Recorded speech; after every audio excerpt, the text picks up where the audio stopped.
मैंने ऐसे ऐसे बच्चे देखे हैं, एक रैंक 1 वाला बच्चा देखा है बच्चों।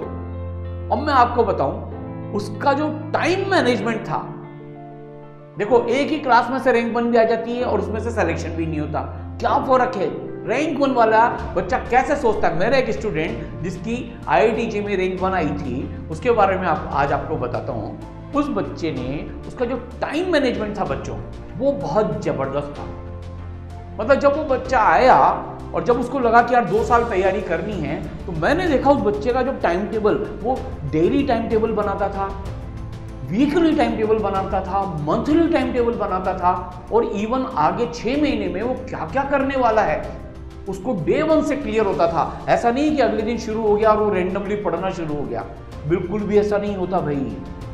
वो क्या करता था कि भाई इतने टाइम तो कोचिंग क्लास अटेंड करनी है, इतना टाइम हो गया, फिर कोचिंग से जाने के बाद वो खाना खाएगा, फिर उसके बाद थोड़ी देर रेस्ट करेगा, फिर उसको क्लियर होता था कि यार जो भी मैंने कोचिंग में पढ़ा है उसको दोबारा से घर पे रिवाइज करूंगा, हॉस्टल में रिवाइज करूंगा।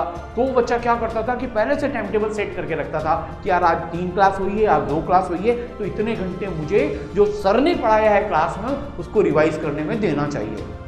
तो वो बच्चा बिल्कुल टाइम बाउंड, अगर उसने लिखा कि 2.5 घंटे देगा तो 2.5 घंटे में सारा रिवाइज करता था। फिर मान लो उसने सारा रिवाइज कर लिया, नोट्स रिवाइज कर लिए, क्लास इलस्ट्रेशन रिवाइज कर लिए, फिर वो बच्चा फिक्स करके रखता था कि भाई मुझे इतने घंटे होमवर्क करना है, इतने घंटे फिजिक्स का करना है, इतने घंटे केमिस्ट्री का करना है। इस तरह से वो पूरा होमवर्क का भी इंडेक्स बना के रखता था। फिर इसके अलावा उसको पता था कि होमवर्क छूट सकता है, बैकलॉग हो सकते हैं, तो वो क्या करता था कि उसने एक साइकिल बना रखा था कि भाई हर संडे तक, क्योंकि संडे को कोई क्लास नहीं लगती, इस संडे तक में जितना भी बैकलॉग इकट्ठा होगा, कुछ भी हो जाए, चाहे सूरज देर से उगे, रात हो, नहीं हो, दिन हो, लेकिन हर संडे को मैं बैकलॉग को क्लियर कर दूंगा। तो संडे का भी उसका प्लान डिसाइड होता था। उसको तो ये भी पता होता था कि उसको आधा घंटा खेलना है, उसको मेडिटेशन करना है, फिजिकली स्ट्रेंथ गेदर करनी है, तो वो उसमें भी स्पेंड करता था। तो बच्चों मैंने देखा है कि बिल्कुल कैलेंडर उसकी डायरी में बना रहता था, और उस टाइम मैनेजमेंट का नतीजा था कि उस बच्चे को रिवीजन का भी पता होता था कि यार मैं जब चौथे चैप्टर पे आ जाऊंगा तो फर्स्ट चैप्टर को रिवाइज करूंगा।